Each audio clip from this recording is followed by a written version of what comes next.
Colonel Matthews, who is coming up on. Oh, hang on, Matt's actually managed to share one of his pictures.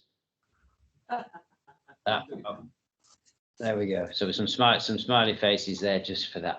So I'll read just the introduction to Colonel Matthews before he pops up. So just so I don't get it wrong. So Colonel Matthews, Chief Civil Engineering Division, Logistics Engineering and Force Protection Directorate, Headquarters US, Air Forces in Europe, Air Forces in Africa, Ramstein Air Base and Germany.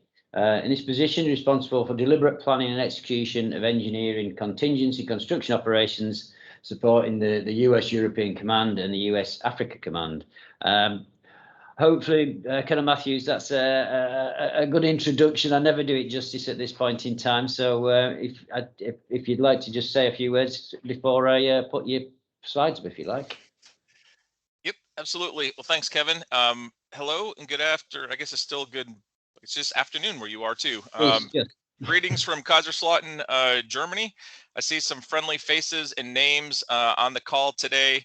I know Matt and Charisse and I, and there may be others, were on the Post Leaders Workshop the last few nights. So I was in the States last week for college visits. I was just starting to get back on my European time with my body, and I've been doing nights with the East Coast. So I'm a little bit out of it, but that's just the way it goes right now. Is when you, I guess, as we telework, the folks on the East Coast think their time is the time, and so we bend to make sure we can comply with everything we need to on the East Coast or Central Time Zone. But it's a pleasure to be here today. I tell you, I've always been a strong supporter of the Society of American Military Engineers, and as you kind of get refreshed last night or the last couple nights over the Post Leader Workshop, you go back to our strategic plan.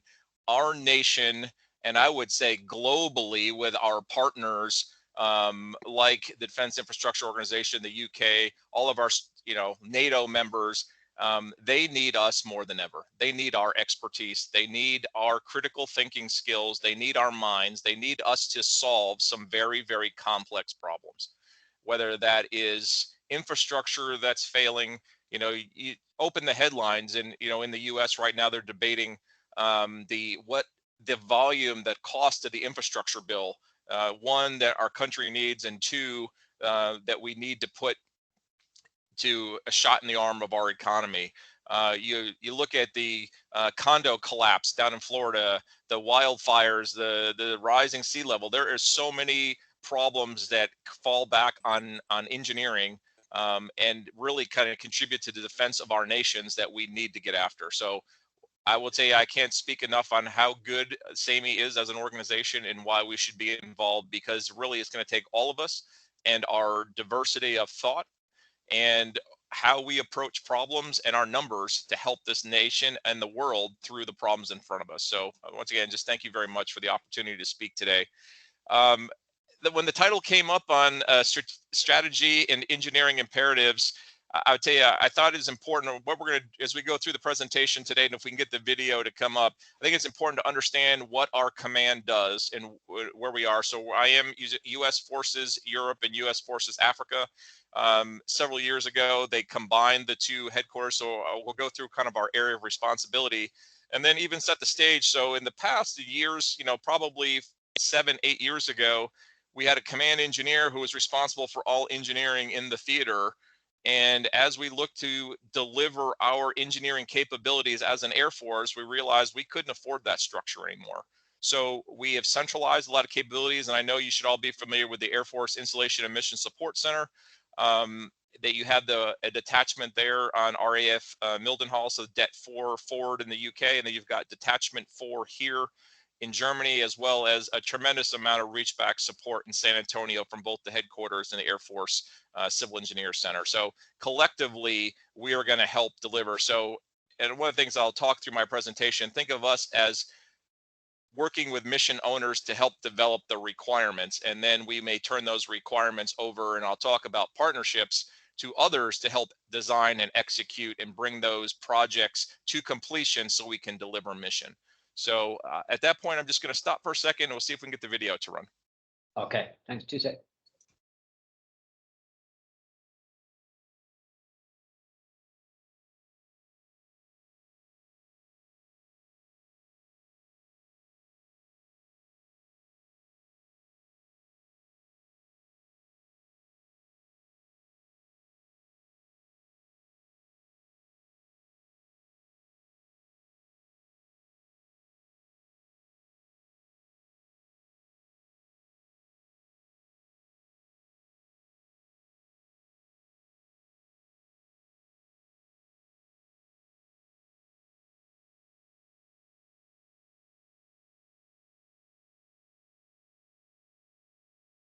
Come on, Kevin, we're all waiting. Sorry. You not So see that at all? I gotta say, yeah, this is, we did a test yesterday and I forgot about the video and should have put that into our test, but everything else we got working. Is it not gonna work? Sorry, it's playing my end, but it's not coming through your end. Yeah, Sorry. Teams, I forgot. Teams does not like sometimes to do videos. Okay, so we'll put Apologies. that link in the chat.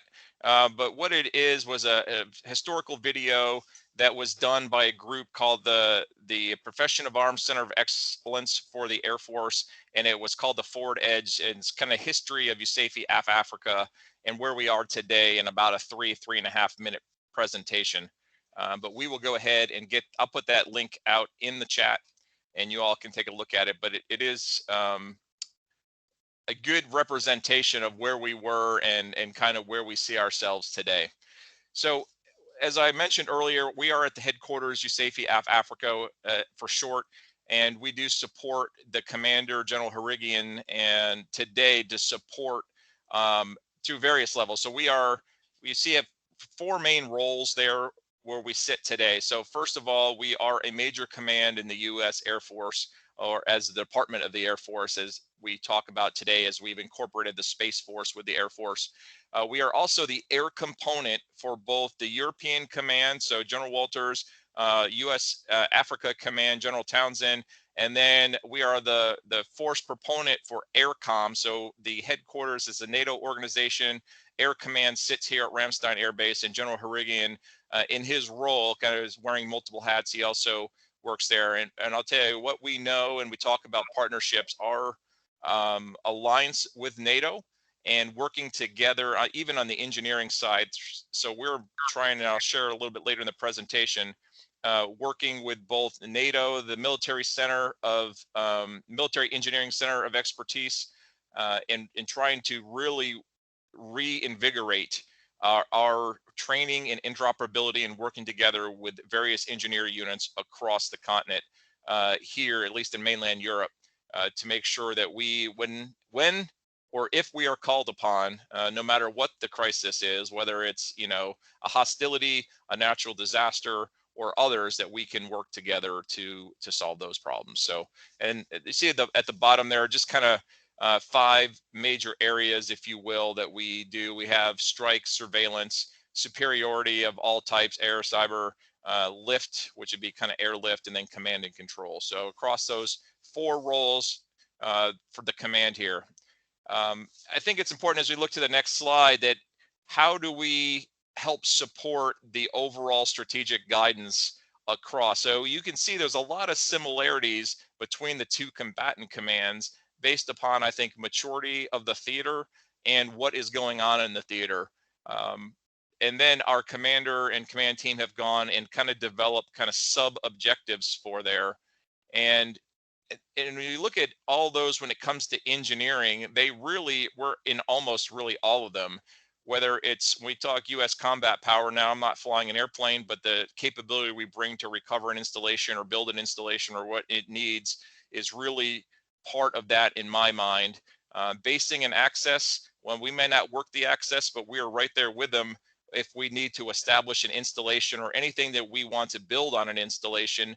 When many of these are in host nation countries, we need to follow the legal and pathways and agreements to make sure we can, and oftentimes it involves a permission to build in many locations. And then that interoperability, oftentimes we think about our weapon systems being able to, sensors to shooters and how that works, but the same thing, if we have to get called upon to repair a runway, does it matter if maybe the EOD clearance is done by the Poles and the repair is done by the Brits or the Dutch? Or we throw some U.S. forces in there to do it. I mean, at some point, it should just matter about the capability and not who delivers it. And that's where I would like to get to. And then working on allied and multilateral capabilities. And what are those? Part of that could be engineering or the suite of tools that we have in engineering. And then you can kind of see that they're slightly reversed order over in the AFRICOM side. I will tell you, 2 different theaters, 2 completely different problem sets. There's some similarities, but as we try to balance the needs of those 2 combatant commanders, and those are the 2 primary combatant commanders. We also have, STRATCOM, we've got Transcom through the theater. There's a lot of others that transit the theater, Special Operations Command, that we support them as well in various things or platforms within our footprint. Next slide, please. So you can see it covers, I spent many years in the Pacific Theater, and we talk about how big that is and how much percentage of it was covered by water. And when the air component always say, yeah, but the whole thing's covered by air, as the Navy would talk about having the proponents of the water force. But you see how many countries that we support, the percentage, nearly 20% of the world's population, over 15 million square miles. That is a lot of ground to cover. And I will tell you, just any day, any morning we go through, we'll get a morning update, and there is just so many things going on just in our piece of the world that we need to watch. It's as of the last few days, we got wildfires, we've got volcanoes erupting. There is just so much going on. And then you throw in the geopolitical things that we're dealing with, like with construction in the UK with Brexit and those impacts, and then labor force. I mean, there's just a lot to go on over that with those 102 countries. And so it's an exciting and I would say a very exciting challenge to try to work through these things and deliver the capabilities through designing construction or through a contingency for our mission owners or our commanders, or in some cases, our national leadership that's called upon us to take care of things. Next slide, please.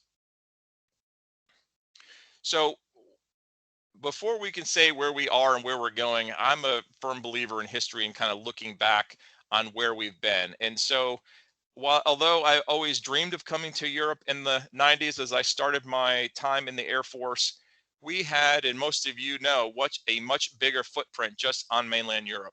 And at that time in the 90s, we supported one combatant command. There was just EUCOM at that time. You can see we had both the headquarters and we had 3 numbered air forces. At that time, 3rd Air Force was in the UK, 16th Air Force was here, and then 17th Air Force looked over the African continent. How many main bases that we had and personnel, and then some of the things that where our focus area was, the Balkans, Russia, and then into, oftentimes to get to CENTCOM, you got to pass through the European theater and Ramstein as a mobility hub.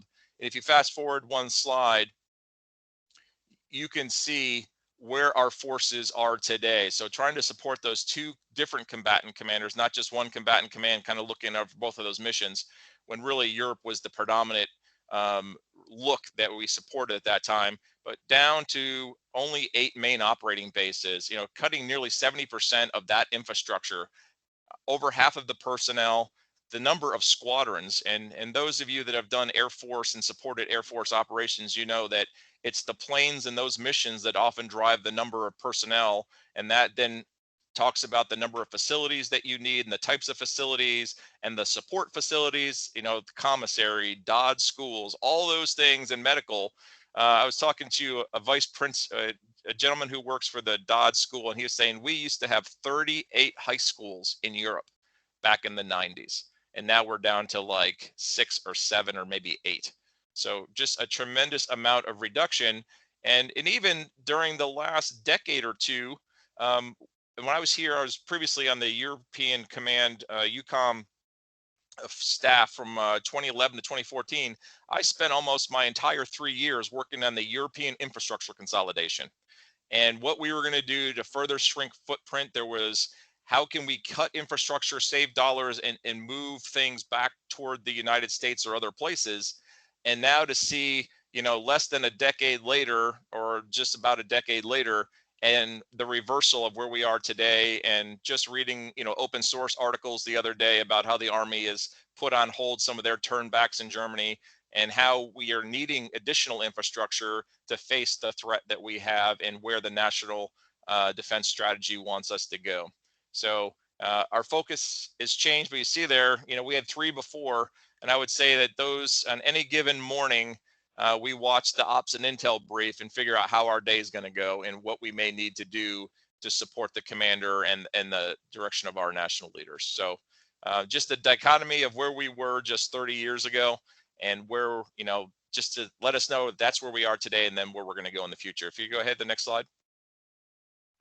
So I'm a graphics person, so this is a good kind of view of our main I am somewhere. I deleted a slide. I'm sorry, when I converted these over.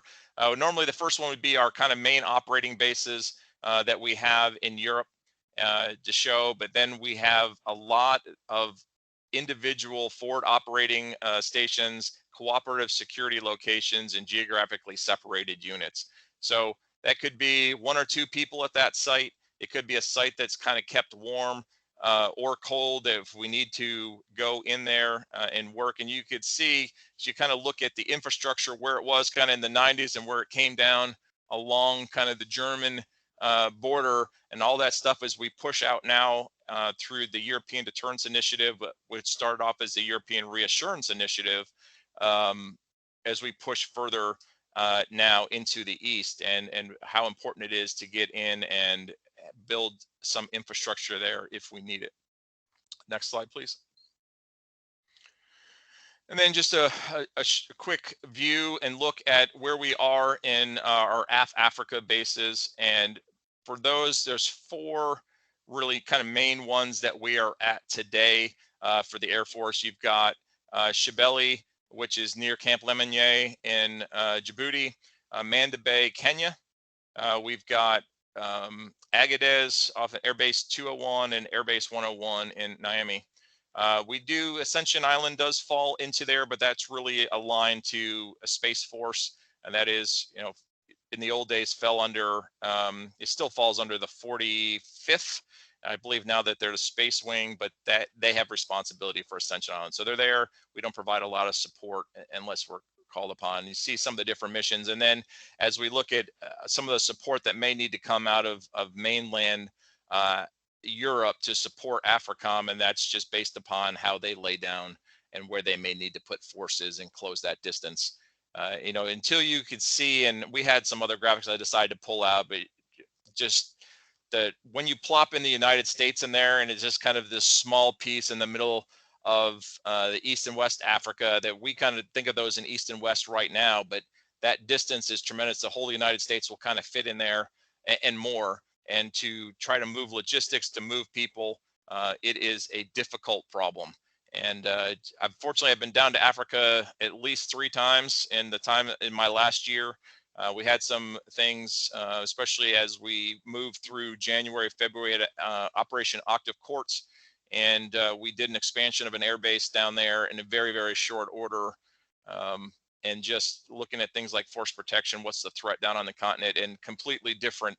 And then, you know, take a full day to fly down over, we get down there, and then to transit from taking a C-130 out of Camp Lemonnier and then flying all the way over to 201. I mean, how many hours? It was, I don't know, 5 or 6 hour flight, maybe longer, and then have to come back. So a lot of time spent in transit. You try to do that commercial, and you're chewing up a lot of time and travel down the continent. Next slide. So what is it that we do here? For those who remember, you know, Office Space, it's always important. I want to pull this right out of our command brief, and then it's also open source, but the USAFE commander, USAFE Africa commander's vision for our organization is to really be that preeminent forward-based Air Force, lethal, agile, highly respected, and always ready, a fully engaged partner. And how that we're going to do that with our mission is to forward project power across air, space, and cyber domains to defend the U.S. interests, to demonstrate warfighting readiness, forge strong partnerships and support of U.S. European Command and United States Africa Command campaign objectives. And I will say that we talk that all the time. Many of you will, I'll touch on it briefly today when we talk about posture, but you know, the big way that the Air Force is shifting is something called agile combat employment. And our commander talks about that on a daily basis, on how we are changing. And it's funny for those that have been around through the years, and Heidi, I saw Heidi on, may remember, this is how we used to do some of it. And it's funny to see things come full circle in 30 years, that we're going to kind of going back to the, you know, say back to the future, back to the past, and some of those things that we have learned, and know that we need to, and the kind of fight that we see that we're going to need to be in. And then through kind of 4 priorities, and I will say we focus always on the people, but when we do the presentation today, I look at that more as commander and organizational business. So I'm really just going to talk about the readiness, posture, and partnerships, and how important those three priorities are. You always take care of your people, support and grow your talent in your organization, retain them, and make sure you take care of. I've always heard if you take care of the people, they'll help take care of the mission. But for today's presentation, I'm going to really focus on that readiness, posture, and partnerships. Next slide, please. So we'll start off talking about readiness. And I want to share some examples. So when I think readiness, and that's one of our primary charges really in my position here, is to make sure that with the engineers we have postured across the force here in mainland Europe, that we are ready to go when called upon. And when I think of that, a lot of that is a lot of focus on base recovery. So under the ACE concept, you know, we'll have the planes, and the planes may disperse and go different locations in advance of hostilities, or at the onset of hostilities, to help, you know, increase survivability and make a more complex problem for our enemy. There's still our main operating bases. That's where our big logistical hubs are. And so you're still going to have to maintain those installations. And if damaged or receive some kind of damage from a threat, those still need to be repaired. And being the Air Force, one of our primary things that we need to get operational again is the runway. That is key for us to land and recover aircraft. There's a lot of systems that support that base recovery and the launch and recovery of aircraft. And I will say, today, with a place like even Ramstein Air Base, the airfield pavement surfaces are important, but the comm infrastructure and nodes are nearly as important. You know, which one's higher than the other? They're really right about the same. And then, you know, to launch a sortie, to launch a flight, you need fuel, you need munitions, often cases, you need maintenance to recover. So there's a lot there. But one of the things that we are focusing on as Air Force engineers now is rapid airfield damage repair capability, or RADAR. And so this is just some pictures here. We do have a training location here at Ramstein Air Base. It's called Silver Flag. It's run by our 435th Construction Training Squadron, and we bring in units both in Europe and CONUS to come in and train with us. That's where they get a lot of the hands-on with the equipment that they do not have at their home station. I had an opportunity to go out to the site just this week and listen to their bed down brief, which they get a problem set, a mission that they have to go support, and say, for example, you need to go and open this you need to go to this airfield, construct or lay out parking for X number of aircraft, and you have, you know, let's say 200 people coming in, you need these kind of capabilities, and here's the equipment you have, how long is it going to take? And they have to go through and do that mission analysis and then come up with their plan and say how they're going to do it. And that's a critical skill. Whether, you know, you think about that, we often in our minds think about what it's going to take to move forces for a bare-based bed down, we call it. So there's only two things that we really need to move air forces anywhere. Usually it's some type of runway at a certain length to be able to accommodate the aircraft, and we need water that's safe to drink within a certain distance, or water that can be made safe to drink within a certain distance. Everything else we can send in via some kind of expeditionary logistics sets or deployable air-based systems, which I'll talk about in a little bit. And so they get that hands-on capability at Silver Flag. And if it's not an aircraft, we could be called upon in a natural disaster to support another organization with setting up camps. We could be called in to support some other situation, natural disaster, border migration. Those are skill sets that transfer and can help other agencies if called upon. So just a big thing here, a recent training event that we had in May. It was a good day to get out there and see them. Next slide. We often talk about man-made disasters, but there's also natural disasters. This is just an example. Recently, the 52nd Civil Engineer Squadron up at Spangalum went out and helped their neighbors with the flood. So the tremendous amount of rain that we had here in Germany about a month ago, that they went out there and really tried to help their neighbors as those rivers rose to try to save and do what they could to mitigate that damage. So that's just another skill set. And I would tell you, having been through a couple hurricanes, tropical storms, and others through my career, those are important skill sets that we train and practice to, because damage recovery, whether natural or man-made, they're slightly different, but it's still damage. We've got to be able to think through how we're going to repair it, prioritize the damage, figure out what we can do expeditiously to get a temporary repair in place to restore the mission, and then look at the long-term planning and programming to restore that mission more permanently. Next, just an example there from the UK and some of the what we call prime beef is our base level emergency prime base emergency engineer force. I use prime beef so often I forget what it stands for, but our hands-on training and skills, there's some work, some basic unit combat knowledge and instruction. They call it Bucky there that the 48th CES did at RAF Feltwell in November to get more hands-on. And I will say, you know, that's what we used to do when I first came into the force. And now after, you know, sustained operations, 20 plus years of the global war on terror and supporting the CENTCOM theater of operations, a lot of that training went to the side because people were deploying so much and they weren't using some of those skill sets. We're getting back in chem gear. We're getting back to those basic base recovery things that we didn't necessarily have to do over the last 20 years. So I consider it almost a back to basics, and it's got a lot of attention from both our Air Force senior leaders and our Air Force civil engineers senior leaders. So much so that even next week, I was supposed to fly back to Tyndall Air Force Base, Florida. We were going to have a kind of a get together of the senior engineers to talk about how we're going to do our regional training sites. And then to get folks the ability, since they don't have this equipment at their location, what they can do at home station, and then how we're going to change the validation of that training in the future. Now I get to do that virtually, so I'll be back on East Coast time next week, living the 2 p.m. to 11 p.m. dream. Also in readiness, we apply those skills down in Africa. And I would say building up that bottom left corner, the Expeditionary Air Base. And I'll tell you, with even the number of forces, it's a mix of contract. It's a mix of some young officers and experienced senior NCOs putting a plan together and on a, like I said, a very, very short timeline, expanding a air base, working with a base operating support contractor, big, large firm to help, as well as they have to maintain the equipment once it's turned over to them. But the surge was there using military manpower, labor, both, you know, quite frankly, start off as an Air Force, but we also had some joint force help with other units or personnel that were in the area to help us do that. But, you know, you look at some of those weapon systems that the picture, the one slide that was missing, but we talk about our ISR recon assets like the MQ-9, those things typically need to be in a hangar. And so building expeditionary hangars. All right, I'll get to those questions in a bit.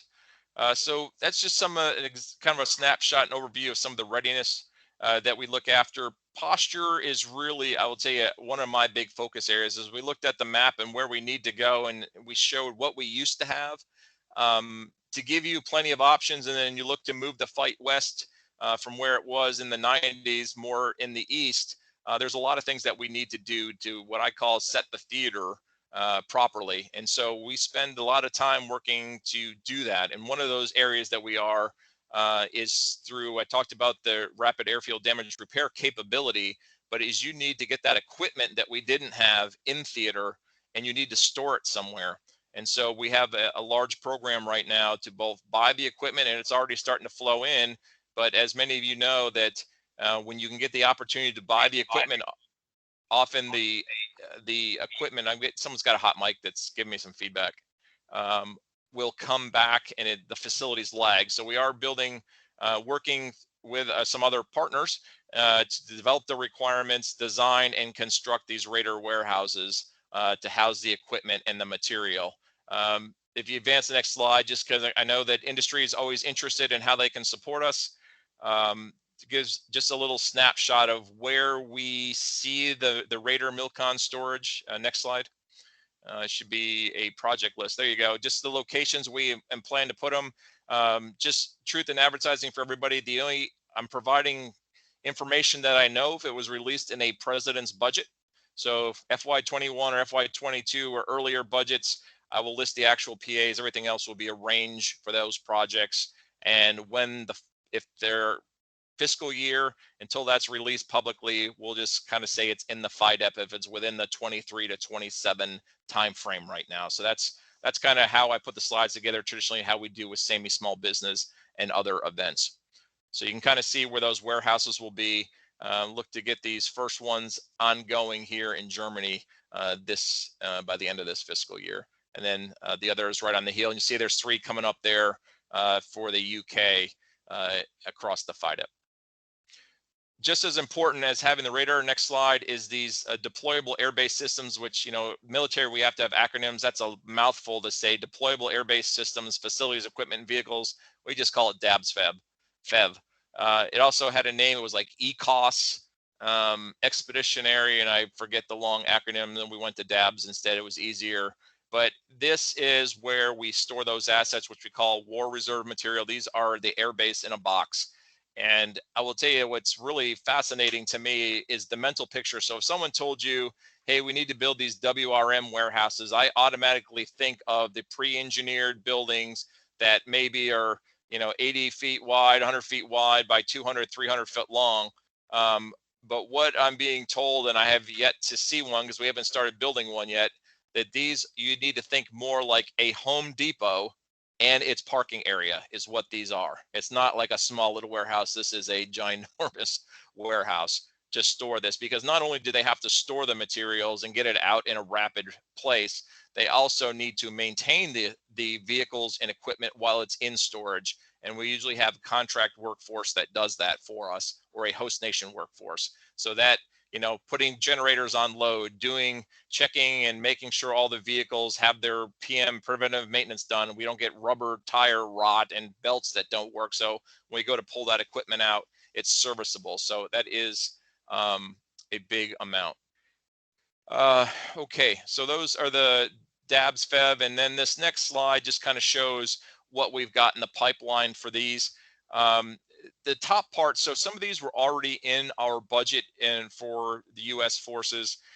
They were redirected in the last several years. So there was a move where there was a greater emergency down on our southern border of the United States. And so through the presidential direction, that money was moved. Those projects were kind of deferred. The money was moved down to the southern border wall earlier this year, and they're still kind of working through the mechanics. Those projects, they have, the President Biden has, I guess, undeclared the emergency is the word. It's no longer considered an emergency. Those funding of that wall project was kind of halted, and then they looked at how they could redistribute the funds back. So many of those projects are being what we call the 2808 restored, you'll hear, because that was the section of the law they used, section 10 U.S.C. 2808. To be able to, that's the authority they use to redirect those funds. So happy to see that the warehouse in Sonham is coming back. It was restored, and that's in design now. It's very close to being complete design. So I expect to see that in acquisition in the coming weeks, or I should say coming months. The one at RAF Fairford, that was originally a 19 program, that is designed, and I expect that to be an acquisition if supported in the 22 presidential budget, but it's in the budget request.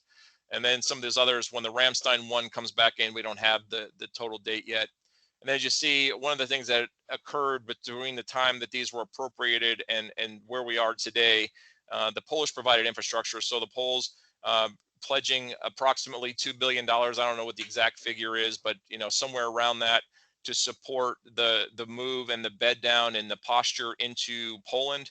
And so our first couple projects, first will be this DABS-FEV warehouse there. And so I know they're working, that is under design, and I think that will also be an acquisition, let's hope within the next several months or early in 22.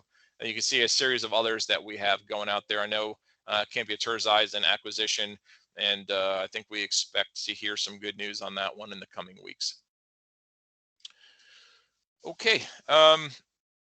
Let's go ahead to the next one. Just give you a sense on what else was in our PB. So a lot of things that we focus on the staff was European Deterrence Initiative, and those were kind of, it previously was a set aside pot of funds that was kind of protected, that we could fill those requirements from within the command to go through as the big government and Department of Defense.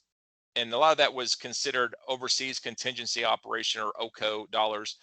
There is a move for OCO. They're calling it OCO to base. So those requirements would roll into the services baseline. So now they will have to compete just like we have new mission MILCON, we have current mission MILCON, we had EDI, and now the Pacific has got something very similar called PDI, Pacific Deterrence Initiative.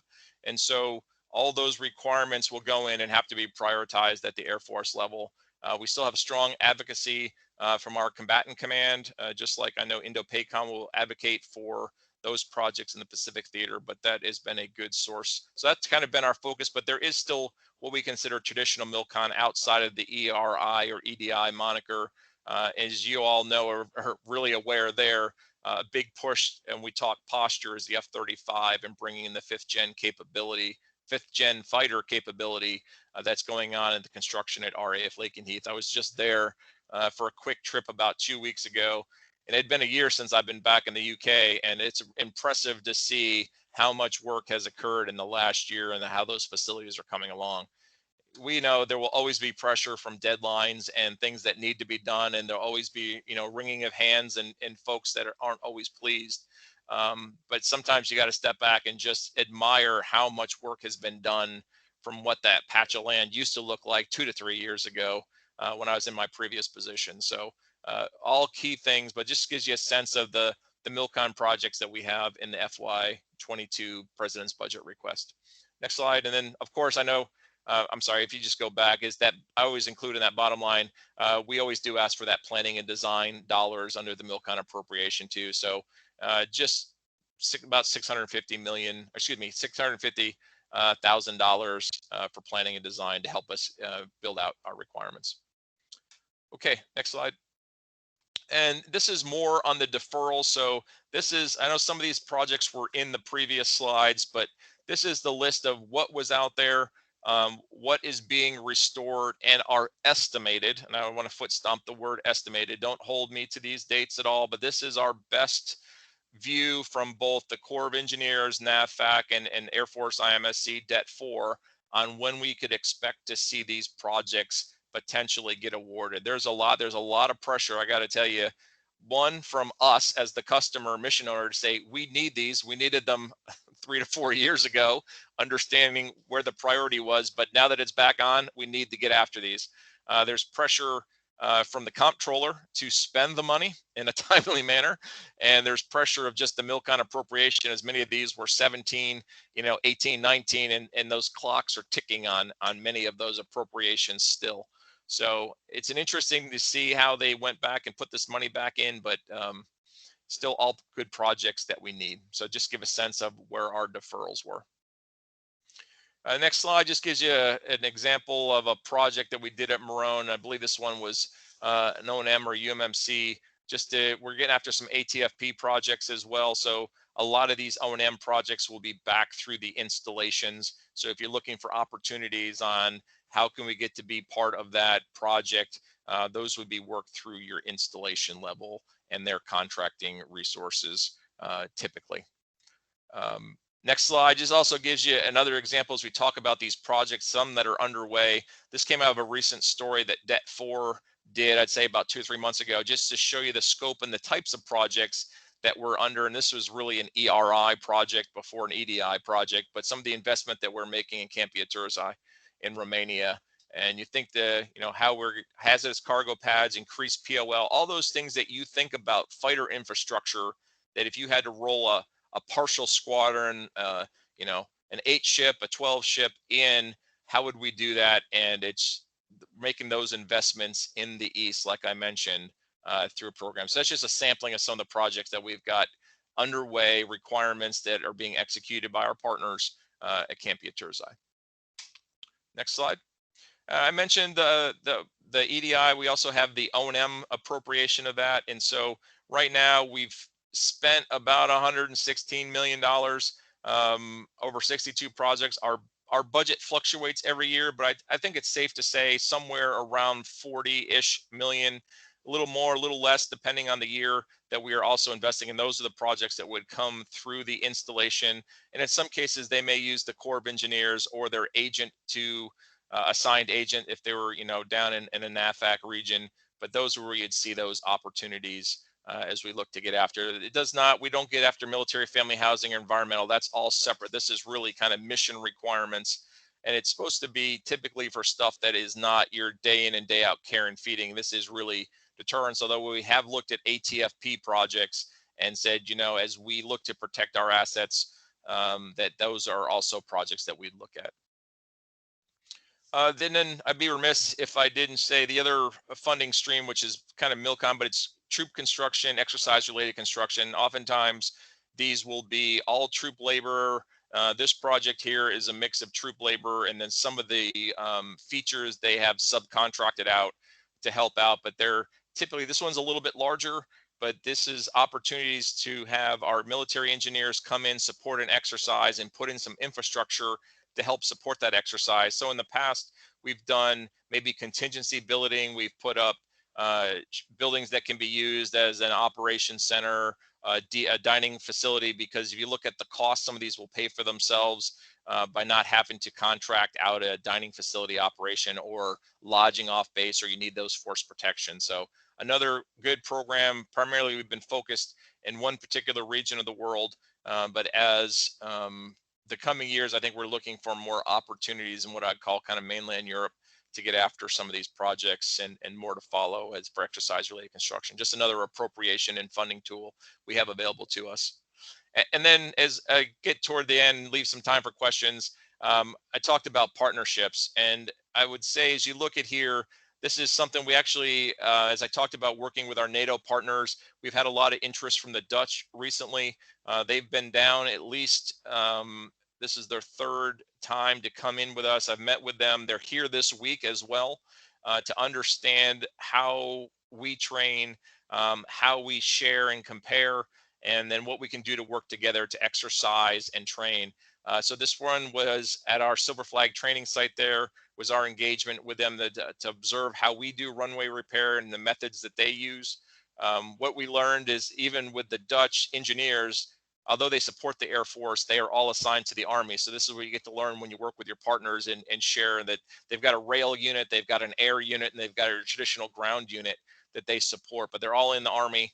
And so it's some good conversations at both the company and now we're at the battalion headquarters level, talk with them about how we can do some engagements. We also had an engagement with them on contingency airfield pavement eval, understanding that supporting our flying mission, we need to go out and look at those airfields no matter where they are and have a similar capability. So that was a good kind of cross flow between us and them, and look to do more of those with NATO in the future. And this is a recent news story. If you all follow the Air Force Civil Engineer Center Facebook site or Air Force IMSC, we worked with them and had a recent test of one of our capabilities called the Fiber Reinforced Polymer, or FRP. It is a panel that can be used over top of a crushed rock repair on the runway. Oftentimes we don't live, there's some nervousness to live fly over top of these. The Israelis did not. So the picture, that's an F-35 rolling over after they bolted it into the ground, anchored it into the concrete. They actually took off over it just to make sure, you know, to prove that to their pilots and others that it will hold. And the technical teams from the Air Force Civil Engineer Center were out there, took a lot of measurements to check the movement, any deflection, did it move off of where it was survey level accuracy. So looking forward to reading that report when it's done to see how that worked. But it's interesting to see. You know, I didn't make a slide for it, but as we get to the last one, I kind of hit on it throughout the presentation. There's a lot more partnerships that help us to get things done. So I don't want to undersell, and I know there's many members on here. What I've known over the last year more than ever is our partnership with the UK, especially the Defense Infrastructure Organization. My primary line into the organization is through regional delivery, and I work very closely with Regional Delivery Central and Mr. Del Vos. Also work on the major plans and program side with DET4. As they do the major construction, but we have some other initiatives going on there. And of course, the base maintenance contracts is something that we kept at USAFE Africa, and that's where we work with regional delivery, and then working to take care of those projects that they have at the installation through either the SCAPE framework or some of the others with Crown Commercial Services. And then we talked about even our other U.S. partners that I would say with the U.S. Army Corps of Engineers, the Air Force Civil Engineer Center, Air Force IMSC Det 4, the main headquarters, and then NAVFAC, and then our combatant commands, because I'll tell you, the engineers, we talk quite a bit. There's some opportunity for overlap as well amongst the other service components, whether that's the Army's USER, AF, the Navy. I know that I think it's your AF SWA. They've got a lot more combined in there than we do. I think they're serving more than just the two that we have, but most of them have gone to a consolidated structure similar to how we are. But I will tell you, we can't do it alone, and it's important to have those relationships as the foundation for your partnership. So with that, it's a quick overview of where I see things from my seat right here, and I am open for questions. I'll look through the chat box too.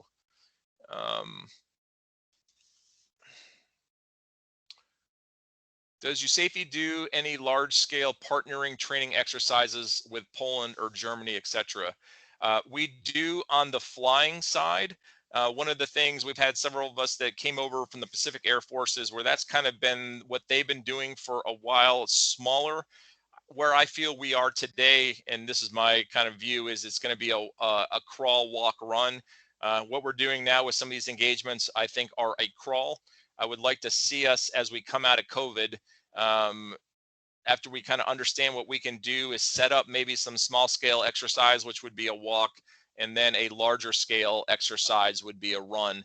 And it would be nice if we sent coalition planes to an installation and there's multi-nation engineers there to bed them down, do an exercise for some kind of repair effort, set up a deployable airbase or whatever it is. And then it doesn't matter, like I said, whether I got an American flag or a British flag or any of the many nations here in NATO working that. But mostly it's on the air side right now and checking that interoperability. But my intent is to work exercises on the engineer side. Okay, DIO with our partners Mott MacDonald and Tetra Tech are currently delivering infrastructure for DABS-FEB. Do you still train to NATO STANAG? I don't know exactly what that STANAG is. I know there are some, but I don't think we actually have. I mean, there's Colonel Higdon's here as the deputy A4, and if you know him as a civil engineer officer too. He was stationed here as Lieutenant Higdon back in the 90s, and I know that they did train to many of the STANAGs when it comes to airfield damage repair. I think that's kind of fallen by the wayside in some cases. That I think that's one area that we're looking at to engage with NATO and others. I think that there's a STANAG that may be out for review, or at least initial discussion on how we could maybe update that. So I will say I'll have to take that one. I don't know for sure what STANAG 2929 is, but we do try to comply with the STANAGs, and know we have work to do to get back to being truly interoperable as a coalition force. Where are we with U.S. visiting forces confirming the FIDEP MiG IPL? Okay, I don't know what the MiG, I've heard MiG. MiG, when I think about it, is a Russian military aircraft. So can you? You want me to comment? Yeah, bring Lieutenant Colonel. this in. Yep. It's the 5-year development plan, MILCON integration group, integrated priority list for the whole of the Air Force across the world. And Yep. the change in precedent, the FIDIP MIG-IPL was on hold. So we're waiting for top-down validation of the future pipeline project list. That's the FIDIP MIG-IPL. So in answer to your question, I don't know where we are with looking at that. One of the areas, so one of the governance processes that I'm in is the U.S. Visiting Forces Review Board, the ERB, and the Strategic Governance Board, which is more the regional delivery side. As part of that Strategic Governance Board, there has been discussion that from the senior leaders at the flag officer and general officer level that we want to move out and take a longer view look at our infrastructure requirements, because understanding that it is difficult to react when you are going to close something down. I'm going to spend all this money. How does an organization like DIO, balance a workforce to have the appropriate workforce in place to support the needs when we change? We could potentially, I don't want to say we always change our mind, but it seems like there's a lot of changes whether that's administration or national defense strategy. We recognize that that's something that needs to be done. I would tell you there's a lot of changes going on just in the Air Force to know what our FIDEP looks like. We have requirements, and then there's what we as a nation can afford. So what I would say is that is a topic of discussion that they want to get to be able to help everybody forecast. But there's a little uncertainty, I feel, right now with what our national defense budget looks like. But I don't have the exact status, but know that's on our senior leaders' to-do list of things that we want to get after. That's the best I have for you, Nick. And then you've got 2 bird kernels coming across the 24th to the 26th of August, and there's going to be a review board at Mildenhall. I wondered if that might be what's going on. That's me. All right, Colonel. I'm one of those 2 bird kernels coming over for the herb. Yep. So me and Colonel Harsha and I are coming over. The piece that where it gets a little complicated, I'll share with you, is that when it comes to the overall plan, so I'm the engineer that executes the plans, that helps develop the requirements, right? I take the requirements from the customer, I give them to the engineers. Our longer view plan really comes through our A staff. It's 589 if you use the configuration, and that's plans, programs, and analysis.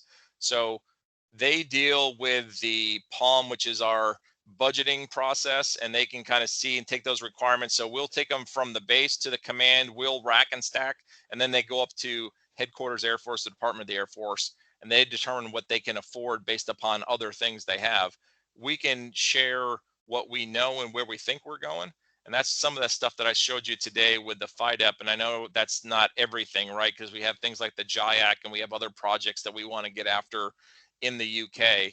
And I feel, personal view, we owe you that prioritization. And I think the senior leaders recognize it. When I say senior leaders, it's really the 1-star and 2-star level and want to get after that. But I don't know how quickly we're going to be able to do it. One thing we did commit on regional delivery is Adele and I are actually going to develop between our 2 organizations a business plan to kind of share what we know so we can help plan. I've not done a business plan like that before, but with her experience, we're going to work together to draft one and bring it up to the senior leaders to approve and move out, so the organization can make some informed resourcing decisions. Over. Yep, and the split between Adele and Steve Ricks. Yep. Tracking the design for Fairford, and then Fairford EDI munitions holding area is just about to retask the design consultant Tetra Tech. Yep. Does USAFE support U.S. Army Europe exercises? We do. From the engineering side, we have not. I think one of the things that's exciting is we are going to be coming out, well, let's hope, coming out of COVID, fingers crossed. EUCOM and AFRICOM are going to hold their combined engineer event in the first week in November. So looking forward to getting and having some discussion face-to-face with some of our peers. Our commander, General Harrigan, is very strong feelings about building relationships, as I mentioned there, but so much so that he has positioned liaison officers. If any of you ever read the book, there's retired General McChrystal wrote a book called A Team of Teams.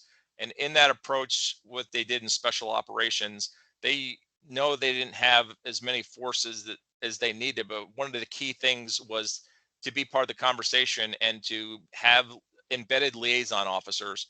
And so one of the approaches that our general here has taken is he has, carved out liaison officers to sit. So we actually have somebody embedded right now from the command with USER AF, and we have a naval LNO embedded there. We've got embeds at EUCOM and AFRICOM that sit there and a single point of contact, 1, to listen and observe, and 2, to talk about what equities we bring in to help there or redirect those staffs back to the appropriate folks inside USAFE Africa. So we do have those connective tissue, and they get, they sit and listen to the morning ops and intel brief and share on a couple times a week on things that they've got going on. They don't have enough for a daily, but usually some good sharing of information that happens. Okay, Nick, thank you. Really informative. Okay, look forward to seeing you. Kevin, can you post the video link? I can do that or will. I will say, okay.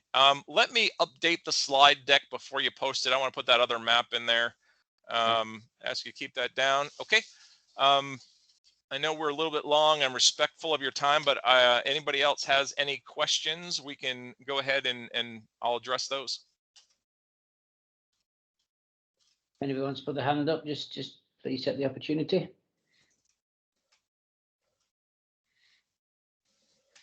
I think we've given. I got the link here, so I'll paste it in there. Absolutely brilliant. Thank you, Ken Massey. That's just absolutely stunned me as to the extent and the scale of the operations. Great presentation. Thanks. No, hopefully you found some benefit from it, everybody. I'll tell Absolutely. you, as we sat and listened to, both our SAMI president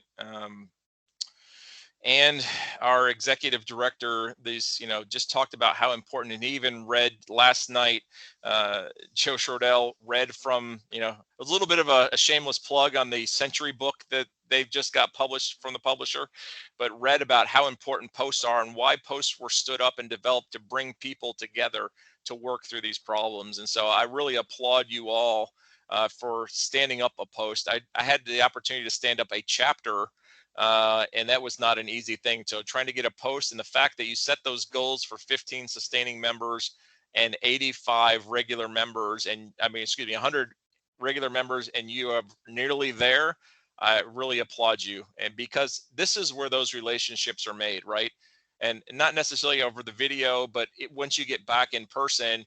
And so that's what's nice about picking up the phone and calling a person. And I would say, Heidi was on here. Heidi and I had, in my previous job, we had some projects and we'd gotten some word that things maybe were not going as smoothly as some people thought. And we could pick up the phone, talk to each other, have a conversation. Now, would the contracting officer freak out? Absolutely. But, you don't need the contracting officer always involved, right? It's about making sure we understand what the issue is from the different points of view to make sure we're not talking past each other, or all those different things. And SAMI is a great organization to help build those relationships to solve those problems. So yeah, I think that's absolutely massive. Thanks, Ken Massey. And for me personally, working in defence from industry for so long, it's those connections make you realise why you're doing what you're doing. And I always play that back into my organisation, in that to get into this environment is the passion and the empathy that comes with that, and meeting people obviously makes that a reality, and to be where we are through what we've been through has been great for everybody on the call and that's joining, and the help of yourself doing things like this just has really helped us as a post. And hopefully, like I say, next month we'll be face to face, and hopefully when you're over in the UK, let us know, and we'll try and organise something around it if your schedule allows you as well. But I can only thank you so much. That was so enthralling. That we've recorded it, and I'm sure people will play that back when they realise what content was in there, but really well delivered. And thank you very, very much. And thank you. I appreciate the opportunity, and a big shout out to Chris. Right, Chris. Yes, Chris is persistent, right? And one of the things that we talked about in the post leader workshop, when you make that personal ask, it's tough to say no versus yeah. email, I know in his new opportunities, he's been really challenged and stretched, which he's loving, I know, but hence the reason why he couldn't be on the call. But absolutely fantastic, brilliant. Thank you so much. I know you're going to see your family after being away for a while, so thank you for that as well. So brilliant. I do have one thing though. I'll say one thing. I really do appreciate this, but it may be reciprocal. I was recently elected the post president here, and I may need a UK presentation at some point, or maybe Absolutely. a field trip if we can get back and forth post COVID. But I will look forward to seeing you all. I'll be on island the 23rd to the 27th. We're doing a round the base tour, getting out to many of our locations, but we are finishing up there in Lakenheath, Mildenhall area toward the end of the trip. I think the Thursday and Friday, and then out. So if I get a chance to see you, look forward to it. If not, when our paths cross again. So thank you all very much for the opportunity. Thank you very much. Fantastic. Thank you. Thanks everybody for your time. Take care. Yep.